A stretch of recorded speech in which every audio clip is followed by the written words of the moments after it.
অনেক কম আর ব্লিডিংও অনেক হয়েছে, ব্রেনেও বেশ কিছু আঘাত আছে, প্লাস হচ্ছে যে ফ্র্যাকচারগুলো হয়েছে ওগুলা থেকে যে ব্লাড লসটা হয়েছে ওটার জন্য উনি একটু অবস্থাটা ভালো না। আমরা চেষ্টা করতেছি আর কি, লাইফ সাপোর্টেও আছেন। সবাই দেখতেছে, আমি বলবো না কেউ দেখতেছে না, সবাই অনেক খেয়াল করতেছে। আমরা আছি আপনাদের সামনে, অল সাপোর্ট এন্ড ইউনিটি।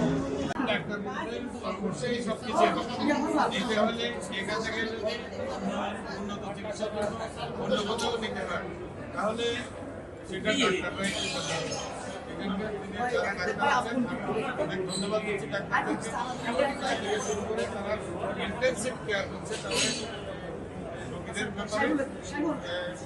এর পরবর্তী বিভিন্ন স্বেচ্ছাসেবী সংগঠন সনাতনী কল্যাণ ফ্রন্ট তারাও এই বিষয়ে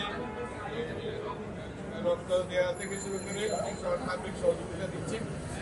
চিকিৎসা আরও উন্নত চিকিৎসার জন্য যদি বাইরে করতে হয় কিছু করতে হয় তারাও সরকারের পক্ষ থেকে আমরা উদ্যোগ দেব।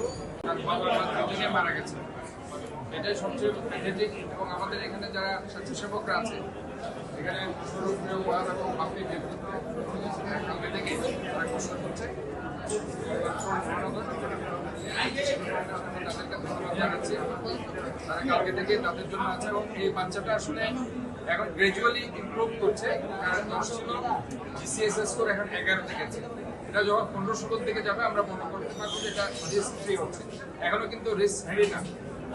যাই হোক, ডাক্তাররা আপ্রাণ চেষ্টা করে যাচ্ছে। এখানে আমরা দেখতে পেয়েছি ডাক্তাররা তাদের হাই স্পেশালিটি চেষ্টা করছে এবং মেডিসিনটা কমপ্লিটলি হসপিটাল থেকে দেওয়া হচ্ছে, মেডিসিনও বাইরে থেকে কিনতে হচ্ছে না। এবং ইনভেস্টিগেশনও তারা সিএসকেএম থেকে শুরু করে সব ঢাকা মেডিকেল কলেজে করা হয়েছে। এখানে আমাদের ডাইরেক্টর, ডেপুটি ডাইরেক্টর দুজনই আছে।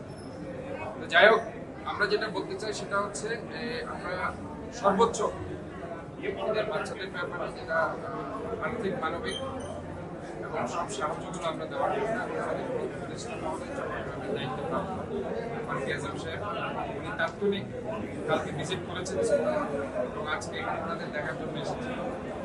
যাই হোক, আমরা সার্বক্ষণিকভাবে এবং যারা এখানে আরেকটা 18-20 ইয়ার্স মেয়ে, সেও তার বাবা মা ভাই আমাকে হারিয়েছেন, তাকে ডেকেছি নিচে।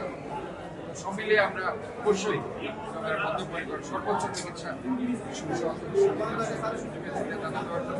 এবং এখানে যারা ডাইরেক্টর আছে, ডেপুটি ডাইরেক্টর, তারাও এখানে আছে। ডাক্তাররা, আইসিইউ স্পেশালিস্ট যারা আছে তারা আপনার চেষ্টা করছে, আর কোর্স ট্রাই করছে। তারা আমরা আশা করতে পারি যে তাদের সার্বিক সহযোগিতায় আমরা একটা ওয়ান্ডারফুল আলাদা পালন করতে